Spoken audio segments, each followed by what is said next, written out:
We're in the heart of the fashion industry, 10021. That's a zip code with a very famous designer, custom-made dresses. She's famous worldwide, Lee Anderson Couture, who is also famous for her incredible choice of fabrics.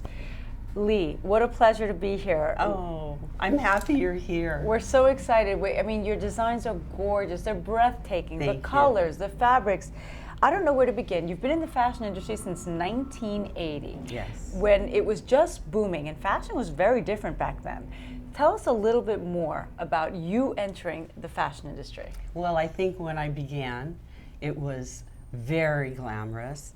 My first job was in 557th Avenue, which was where Jeffrey Bean, Bill Blass, Ralph Lauren, they all had showrooms, and in the elevators would be Mrs. Onassis, it would be Caroline Rahm, it was very glamorous. And in the front of the building at lunchtime, all of the tailors would congregate, and it was amazing energy. You couldn't walk down the streets. People were pulling carts. It was so vibrant. Yes, and today the industry is very different. Yes, it is. You were part of the boom before the mass market came in. Tell us how it was working under these designers that are so famous today, and where the fashion industry was and where it's gone to. Well, I think the fashion designers then were more accessible. I would be walking down the street and I'd see Gloria Vanderbilt, or I would see Ralph Lauren, they were accessible, where now they've become superstars. You were part of Barney's, and you've featured your gowns in Bergdorf Goodman, but you decided not to give your brand in where all these other brands were. Why did you make that choice? Well, one of the things that department stores try to do is fill in the gaps. They have Armani, they had, in those days it was different designers, and then they use you to fill in the gap, what's missing. Because you're manufacturing in New York and you can turn it over in a really short amount of time. And so you sort of start dumbing everything down to fit the price point, to fit their needs. And I think your collection suffers. Well, you have a wonderful exclusive store here on Lexington Avenue. You cater to high society as well. Tell us a little bit what makes your brand different. Well, I think it's the fabrics, the choices I've made, and as I've matured, I've learned that there are different types of women and different shapes, and I can embrace all of them, and it's just not available out there. It's not out there. The buyers are sitting with their computers. They don't go out on the floor. They don't interact with the customers. I do, and I feel like I have my hand on the pulse of not only the people in New York, but I have many clients. They come from San Francisco, they come from Tennessee, they come from South Carolina. It's really shocking. What I noticed, while I've been here watching you interact with the customers, is that you have a brand identity. Your clothes are Lee Anderson. When you see a dress, this dress that's designed by you is yours. You have an identity.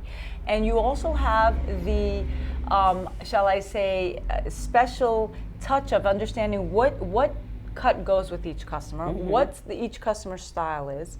And I think that's very important. And also what fabric fits a body type. Well, it's very interesting because some women are large and they like their clothes loose, and other women want them highly fitted. Some small women are the same. So it isn't just a cookie cutter approach. So also on the brand identity, I want you to tell me a little bit about what you think is missing from fashion, having lived through these big couture houses. Well, what's missing is that now, unfortunately, Dolce & Gabbana is everywhere. It's in every affluent area, and it's the same merchandise. And it's in the departments. It's oversaturation. You could buy the same thing in New York that you can buy in San Francisco. I go to Italy and they already have these clothes in New York. Maybe they have better. And they have Tokyo, wherever you go, it's the same. It's vanilla.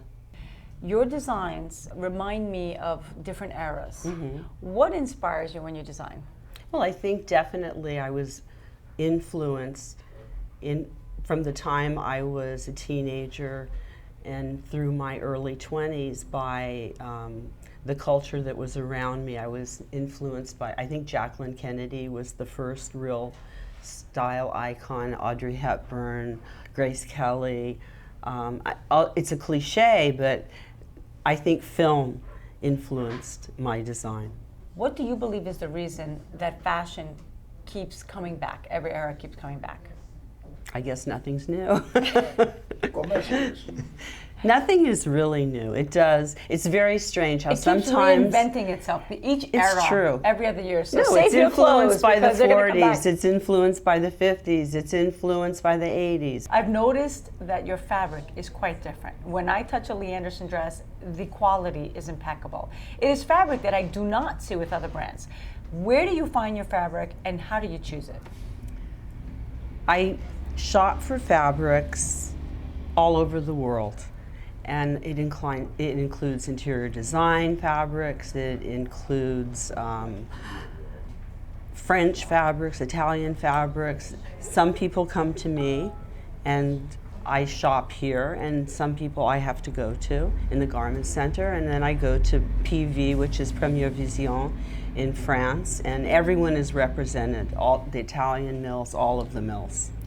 And I have noticed also that these are fabrics that, again, I'm just mentioning, I haven't seen in other brands, well, especially the mass brands. You haven't seen them is because some of them cost $1,000 a yard. I mean, and it's a very interesting thing. I let the market dictate. If I see a fabulous fabric in the design building and it's $1,000 a yard, I'll make a sample. And if people want that, they buy it. And if they want something less expensive, that's available to them as well. That's wonderful. You cater to all clients. You're carrying, your daughter Kira is carrying the torch over. Yes. Tell us about your daughter. Well, she was pursuing her own interests, and I always wished that she would get involved in my business and keep it going. And slowly, she became more and more involved, and to our delight, she loved it. And she's now a fashion designer. She well, an extension of Lee Anderson The Couture. most incredible thing is she took a sewing class. She paid for it herself. Which is, if you don't know how to sew, you can't tell somebody what's wrong. You can't say what's going on. So she's comprehending seam finishes and the finer points. And she, as a little girl, I would take her to Barney's and we'd both try on all the hats. So she's been brought up, it's her birthright. Right. And now, an extension of Lee Anderson is Kira. And Kira has brought another taste of designs into the Lee Anderson Couture world. Congratulations, you have some gorgeous designs, you have a beautiful family. Tell us how it was growing up in a fashion family. Well, it's funny because I kind of came into it from just the opposite approach, where to me it was always an industry mainly. It's like I always grew up around pattern makers and just kind of knew more about production and didn't see it as a glamorous world. I just kind of saw it as, oh, it's my family's business. And then the older I got, the more I saw like, oh wait, this is amazing and this is so much fun and it's making people look beautiful and it is really glamorous. So it's kind of the opposite. That's funny, but you see all sides of it. You grew up into it. So that made it easier for you, for someone breaking into the industry from scratch. You studied design.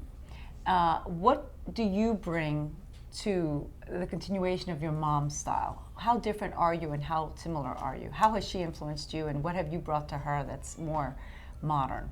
Well, or another generation rather. Well, fortunately we've always had a similar aesthetic, which is sort of more kind of on the vintage 1960s side. Like we're influenced kind of by the same things. So you're continuing the identity. Yes. Which is very important. Yes. But I think it's with my generation, everything is more about kind of everything seeming effortless and being able to wear things in more places. I mean, a lot of people my age, they want to be able to go out in the clothes they work out in. So it's more about kind of convenience. Convenience, exactly. Do you think that that's losing a feminine side? I don't really think so, but I mean, I definitely see a bigger impact when you go out and you actually do make an effort, which is what I love. Like, I get more compliments when I'm in like young neighborhoods like Williamsburg with my mom's clothes, because I feel like I'm actually making the effort, which makes a bigger impression.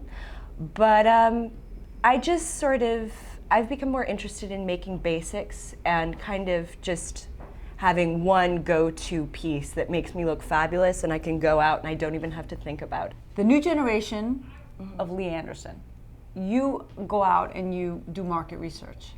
Tell me what you believe is missing from the new generation of the fashion industry. Well, I find that there is so much more focus on trends and being kind of seen wearing this, and people focus less on what looks good on them. And we specialize in making sure that people look their best as opposed to just being seen wearing, the cool new cut of pant, or just being trendy and more looking great as yourself. Going back to the family business, your dad, who's going to come on in a little bit and talk to us, is a Greek from Greece. Yes. So you're half Greek, and you're an honorary Greek.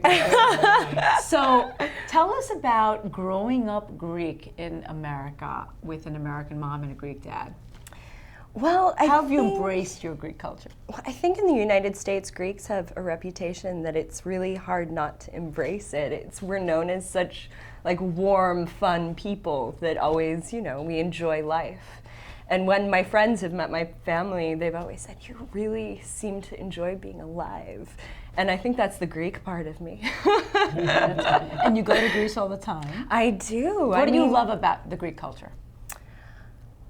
There's so many things to love about the Greek culture. Personally, I think Greek women are amazing. They're the most maternal, strong, just Greek women kick ass. If I can say that on TV. Well, your mom became married to a Greek for 35 years. She became a Greek, so she's and Greek now. It's such a warm and friendly culture, and it's hard not to love it. And whenever I meet another Greek person, it's just like you want to talk about it, and you feel Connected. like you're connected. And it's great. The culture is just so wonderful. I'm so lucky to be Greek. Do you speak Greek? No. School. I mean, I can order food. Spanakopita, tiropita. That's it. Well, your mom is also comes from Croatia. Your grandmother, your mom's mother comes from Croatia. Yes. So your mom is half Swedish, half Croatian, and Greek. What a beautiful mix! Beautiful hero, the product of two beautiful people. We are with the whole family now, and Nikos Aggelakis is the leader of this family. Now, what I do want to say, Nico, is that you met Lee in the fashion industry because you're a Greek from Greece, and when you came here, you had a cafe, restaurant on 7th Avenue, Fashion Avenue. Oh, yes. Tell us about that. Well, interesting enough, I always like fashion, but I never thought I would be involved with this. As a Greek, it was very natural for me to open a restaurant. To have a restaurant, and a Greek is very hospitable kind of a business, and it was very easy for me to do it. When I met my wife, I realized, wow, this is really great. This is something I like. I had too many questions for myself, how I can produce in fashion. My wife is always involved with fabrics, which is, I didn't know what is a cotton, what is a wool, what is a silk. I had no idea. And at the same time, I said, well, I'm gonna learn it. So it took me a very long time. But you guys have been in the business for over 30 years. Oh yes, we are. I realize I can make more money in the fashion than the restaurant. And a relaxing, glamorous industry. Absolutely, but I had to learn that too. It's not. I hate glamorous. I hate fame. I hate things like that. That's why I have my wife in You're the low front. profile. You're low and profile. I am. But you're the business mind behind the business. I am the person who says no. Or yes. Oh yes, yeah. Yes, I don't have to say it because I let it somebody else get, and when I don't talk, that means yes, and when I say no, I'm very loud. Now, I want to know a little bit more about you. You are from Piraeus. Yes. and you came here in the 70s. I want you Yeah. to tell me how New York was in the 70s and how you ended up on 7th Avenue with this cafe. Wow, this is really a good story. When I came I know back it's a in the whole other 70s segment, but you know, we want to No, hear it very, quickly. very fast. In the 70s, my English was extremely poor. I am looking for something. By mistake, I went into the wrong building without having an idea of that Destiny. building was the best, fashion center of 7th Avenue. So I got a very little place and I opened a cafe. Now, in this cafe, all these famous, before they were famous people, Yeah. were your customers. Let's name a few of these people. Absolutely, and I think this is what makes it success because I didn't know who was. So when they came, I was extremely comfortable to say, sit down there, or you wait in the line, or what you want. Because when you have a famous people to talk to, you have some kind of, you're very careful what you're going to say. Right, but you weren't careful with them. Who were you not careful with? Let's hear it. Oscar de la Renta, I would say, was one of the first who came. Did you tell him to stay out late? No, it's not that. It's like the first time he came very late and he was by himself. He wants to eat something. Of course, he did not want to stay in the place, in the public place. He wants to go in his office, and I convinced him to have a lunch with me. I did not even know who this guy is, but he enjoyed very much my company. And slowly I have Ralph Lauren. I was very close with Calvin Klein, with all these people who really, I make them laugh. And What was their did- favorite food? Their favorite food, whatever I was cooking for the day. Because it was, Where did you learn how to cook? Salamade. See, girls, telemede, always go back to the source. But the funniest dish I was serving was every Thursday, I was making coliva. And that. Coliva? Yeah. What are you laughing for? Coliva is very, very healthy. It is, it is. Kind of thing.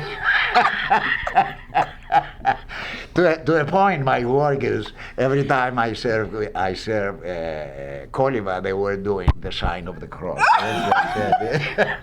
Θεός χωρέστονε. Oh my God! Yeah. And then you served one of the most famous and most important people of your life. Lee Absolutely, Anderson. but without no. You didn't give her coliva No, the first when I time. saw my wife, I started shaking it, and I said, Start "Ba- shaking it. Yes, and I said, baby, you don't pay. So you met Lee Anderson. This is in the 70s. When did you guys get married? And then when did you decide to close up shop and just open up a shop with dresses? Yeah. Well, when I really met her, who was a very hard time to convince her to go out with me. Why? Because my English was You were not dating all good, these other models number from the one, fashion and number industry. two, That's right. number two, I was a very flirty guy, and I was going out with. She didn't believe you. Yes. Oh, absolutely. And then when she really decided to go out with me, I was good. Okay. Well, and now you've been in the industry for so many years. Now I'm going to go into the business side of the thing of the industry. Yeah. Back then, things were very different. Tell me about the business of fashion today. How difficult is it? How much easier is it? Then, because of business ignorance in the fashion industry, I was following completely Lee's ideas. And the only thing I had to do is just managing the business without really. What are some big mistakes that go on in fashion? How can you lose money very quickly? Because we know a lot of these designers, all the documentaries have proven it, Valentino, Yves Saint Laurent, they were, unless they had somebody behind them, they were the artists. Unless they had the businessman behind them, they weren't doing well. I think the emphasis they give, most of the business, is advertising and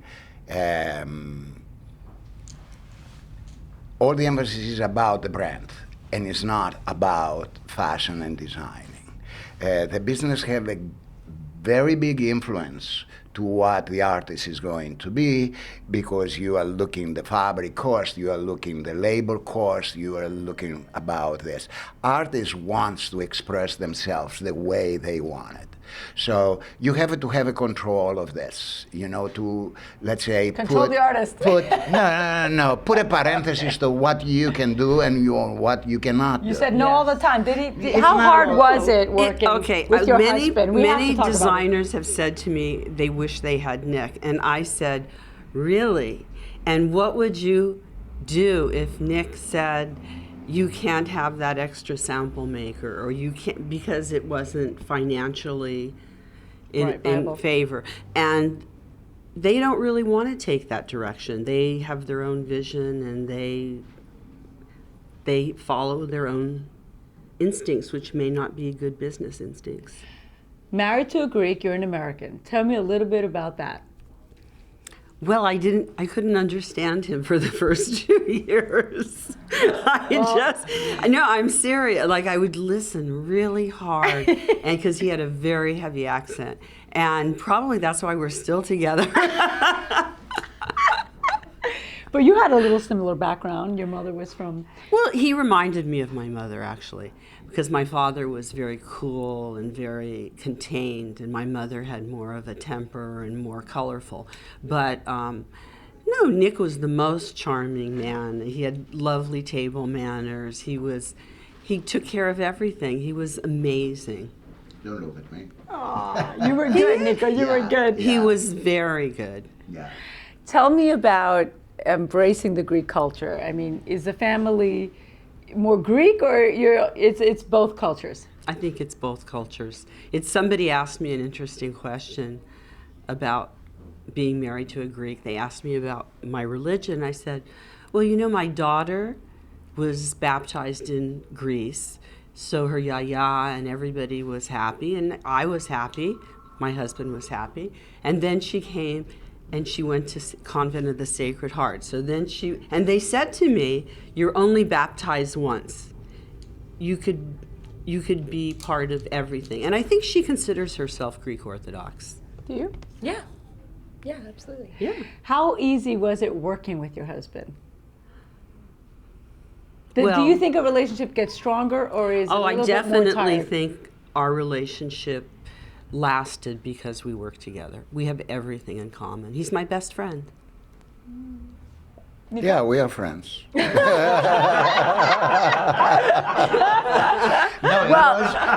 you know, the way I see it is, I guess it was very important for me, my family, to be Greek, because I was Greek, and I like to be Greek. And if I die and come back again, I will choose to be Greek. So it was very important for me, you know, to take them, let's say, Easter, 12 o'clock at midnight, you know, to the church, even though she was crying. Yeah, and my wife too, she was enjoying it. To go. It's something really special. So in the Greek culture, I think we are very warm people. We like good things. And I think what is really important is we like life. Mm-hmm. We like to laugh. We like to drink. We like, you know, typical Zorba kind of life. What is your advice to Greeks marrying non-Greeks? How do you make it work? You have to respect the other culture. You have. It's very important of. Be happy and understand the other culture and respect it. I think this is the most important, instead of be one way, my way, or the highway, in a kind of thing. Well, that's good. Mm-hmm. That's a good. You have very good. You have good points. Good points. Good guy. Okay. Nico, tell us a little bit about Greece. You go back every year. What is some of your favorite places, and what do you miss about Greece living in the United States? Well, it's my first shocking experience is when I stay in New York for about 3 years, and I visit Greece for the first time, and I went to the house, which is I was born and I grew up, and I realized how beautiful it was, and I said to myself, you're blind, how you could not see that beauty? Because it was there for me, and was absolutely no special. I grew up, everything was what it is. How was Greece back then, before you left? Oh, absolutely different. But you know, progress is in today. It's everywhere. New York is not the same like the 70s. Greece, it's not the same. And for me, Greece, the changes. It's a little bit. I see the beginning and the end. I do not see the progress slowly. I see it as a jump from one thing to the other. I mean, I see in my house of go not to have a telephone, or they do not even know what television is, to go to the next time and they have a TV, they have a telephone. So I did not really follow the progress of Greece. It's different, but I like it. Well, it was such a pleasure listening to the story of Nikos Aggelakis, Lee Anderson, and carrying the torch here, Kira. Every woman, I believe, should have a custom-made gown. What do you think, Lee? I think you're right. And who will offer that to them? Me. Our company. Lee, Kira, and Nikos are waiting for all of you to come and see their gorgeous designs right here in the heart of Manhattan, Lexington Avenue. Thank you so much for having us. Thank you. Thank you very much. And congratulations on everything that you've done with your family, Nico. Thank you. And congratulations, Lee and Thank Kira, on you. your gorgeous, gorgeous designs and very successful company. Every woman deserves a custom-made gown or dress in their closet because you're worth it.